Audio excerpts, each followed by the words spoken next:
কাঁচা পেঁয়াজকে অ্যান্টিঅক্সিডেন্টের power house বলা হয়। এর হাজারো পুষ্টিগুণ রয়েছে।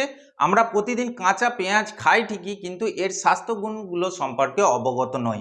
আজকে এই ভিডিওর মধ্যে কাঁচা পেঁয়াজ খাওয়ার প্রধান যে 7টি স্বাস্থ্য উপকারিতা আছে সেগুলো সম্পর্কে বিস্তারিতভাবে আলোচনা করব এবং এই সমস্ত বিষয়গুলো জেনে আপনারা বিস্ময়ে আবির্ভূত হবেন, তাজ্জব হবেন এবং রেগুলারলি কাঁচা পেঁয়াজ খাওয়া শুরু করে দেবেন।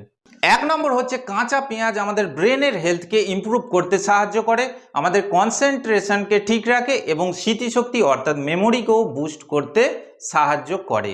এখন আপনারা প্রশ্ন করবেন যে এটা কিভাবে। দেখুন, কাঁচা পেঁয়াজের মধ্যে একটি সালফার কম্পাউন্ড পাওয়া যায় যেটাকে অ্যালিল সালফাইড বলা হয়ে থাকে। এটি এক প্রকার high antioxidant, anti inflammatory effect আছে এবং নিউরোপ্রোটেক্টিভ যে প্রপার্টিসগুলো আছে সেইগুলো এর মধ্যে প্রেজেন্ট থাকে। তাই